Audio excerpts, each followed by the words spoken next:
GK, un viaje mágico a Egipto, por Nuria Pradas. Capítulo 1. Víctor. Le costaba aceptar la transformación de su carne, aunque había sabido de antemano que eso iba a ocurrir, y en algún momento había dado la bienvenida a esa perspectiva, pues confirmaba definitivamente que era un jinete. Víctor, haz el favor de apagar la luz y ponerte a dormir. Lamentaba no poder opinar sobre cómo se iba a alterar su cuerpo, aunque al mismo tiempo sentía curiosidad por saber a dónde lo llevaría ese proceso. Además se daba cuenta de que, como humano, estaba en plena adolescencia. ¡Víctor! Víctor levantó los ojos del libro que estaba leyendo.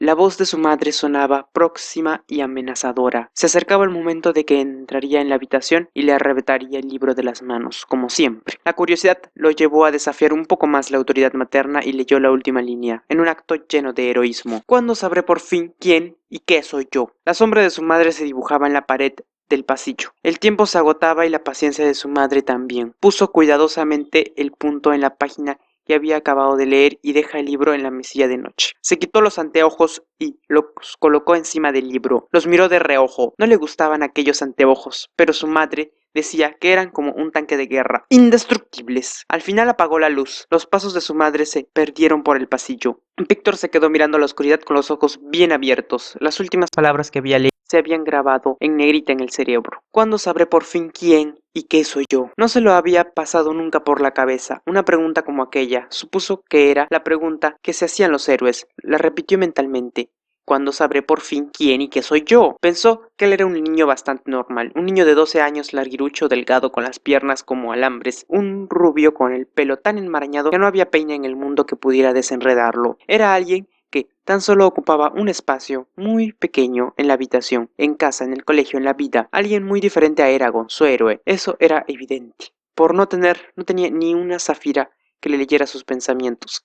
Sonrió por debajo de la manta. Lo de Zafira sí que me encantaría. Ya se imaginan llegando al colegio a los lomos de la dragona. De ir en aquel autobús que más bien parecía una lata de sardinas llena de niños y niñas legañosos y medio dormidos. Los ojos comenzaron a pesarle. Amenazaba con cerrárseles con 2 persianas metálicas. Pero aquella pregunta le cosquilleaba el cerebro con inconsistencia. ¿Qué soy? ¿Quién soy? Aquella noche, en sueños, Víctor cabalgó a los lomos de un dragón de escamas verdes y ojos rojos. Atravesaron paisajes maravillosos, donde los colores eran diferentes a los que conocía. No tenían nombre. Su vida era como un remolino de aguas serenas, de un largo azul. Él era fuerte, era valiente. No llevaba aquellos anteojos horribles, porque nadie le decía lo que tenía que hacer o lo que tenía que ponerse, y además se veía bien. No sabía qué iba a hacer después, pero seguro que el siguiente día le traería cosas aún más maravillosas. Se despertó muy sudado después de que su madre dirigiera en el objetivo con un super grito matutino. Qué manera más poco heroica de comenzar un nuevo día. Al incorporarse comprobó, un poco extrañado, que le dolía mucho todo el cuerpo.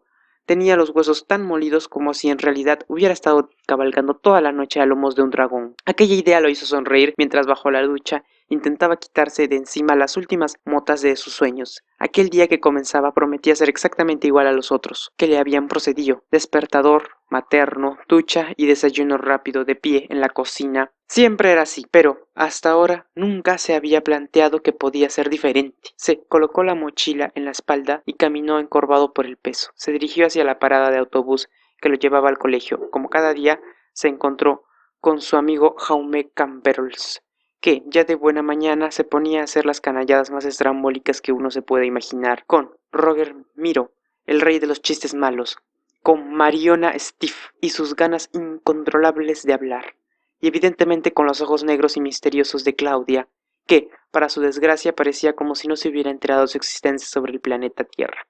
Y eso que se conocían desde pequeños, puesto que después de enviarle una docena de miradas llenas de intención, ella seguía siendo como si Víctor fuera invisible. Él decidió encerrarse en sus pensamientos, todavía mascullaba aquellas palabras que tanto le habían impresionado. ¿Cuándo sabré por fin quién y qué soy yo? Y es que desde que Víctor había leído esas palabras, una especie de vuelo de mariposas le hacía cosquillas en la barriga y no sabía por qué. A lo mejor son unas palabras mágicas, se preguntó. Fuera como fuera, el caso era que sentía en su interior una sensación nueva e inexplicable. Era como si le faltaba oxígeno para respirar, como si la vida se le hubiera quedado pequeña, como pasaba con los pantalones de un año otro. Era como si no tuviera suficiente con lo que le ocurría cada día, como si esperara desesperadamente alguna cosa que tenía que llegar, una cosa extraordinaria. Sí, era como si esperara una respuesta, mejor dicho, la respuesta. Aquel interrogante que se le había clavado en el cerebro. Sacudió la cabeza para deshacerse de aquel montón de ideas inquietantes. Bueno, al fin y al cabo debían de ser solo paranoias suyas. Tal vez tenía razón. Su madre, cuando decía que no tenía que leer tan tarde, tal vez sí que la realidad y la fantasía se habían entrelazado en la mente. Se propuso aterrizar en el mundo de los comunes mortales y como todos los comunes mortales, en aquel momento se reían de un chiste de Miro. Él también se puso a reír, aunque no sabía de qué. Al bajar del autobús empezaron a caminar con una parsimonia exasperante. La velocidad a la que caminaban Víctor y sus compañeros era directamente proporcional a las pocas ganas que tenían de llegar al colegio. Como cada día les faltó un pelo para que le cerraran las narices a la puerta pesada de entrada. Subieron trotando hasta el segundo piso y abrieron la puerta del aula. El profesor de matemáticas estaba pasando lista y les envió una primera mirada asesina de la mañana. Como siempre. Pese a todo, Víctor no era de los alumnos que acumulaban broncas y castigos. Los profesores lo consideraban un buen alumno, un alumno nada problemático. Era un estudiante medio, un deportista regular. No hablaba mucho en clase y hacía los deberes casi cada día. Ya le hemos dicho, un buen chico. En casa tampoco daba problemas. Bueno, de hecho, solo discutía con su madre por la mañana que tenían de comprarle anteojos patéticos y por su otra manía de hacerle apagar la luz, aunque Eragon estuviera a punto de enfrentarse al mismísimo Razak. En resumen, Víctor era un chico de lo más normal, un chico casi invisible. Aquel día siguió las clases con toda la intención que pudo. Por la tarde empezó a lloviznar y los ojos se le quedaron enredados entre las diminutas gotas de lluvia que golpeaban rítmicamente los cristales. Las voces de sus profesores se convirtieron en un susurro lejano y su humor se fue oscureciendo a la vez que se oscurecía el cielo. Ahora parecía como si las mariposas de la barriga hubieran enloquecido. Al terminar las clases tenía entrenamiento de balonmano. Se la pasaba bien entrenando. Nunca había faltado un entrenamiento, pero sin saber muy bien por qué una idea estrafalaria nueva y temeraria le atravesó al cerebro a la velocidad de la luz. Hoy faltaría. Con el miedo del que no estaba acostumbrado a saltarse las reglas, se escapó del colegio y procuró que no lo viera ningún profesor. También intentó no tropezarse con ningún compañero del equipo y menos aún con el entrenador.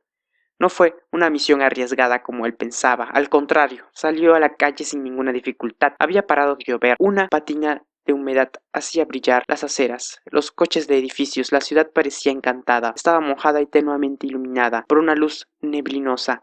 Pensó que el parque, aquel donde había ido con su madre a jugar con la arena, sería un buen sitio para pasar el rato mientras duraba el entrenamiento. No podía volver a casa tan temprano, no había pensado en ninguna excusa convincente y su madre tenía una vocación innata de detective. Bien, casi se podía decir que tenía un máster detectivesco, porque siempre que acababa descubriendo lo que se proponía descubrir. Después de la lluvia, el parque estaba poco concurrido.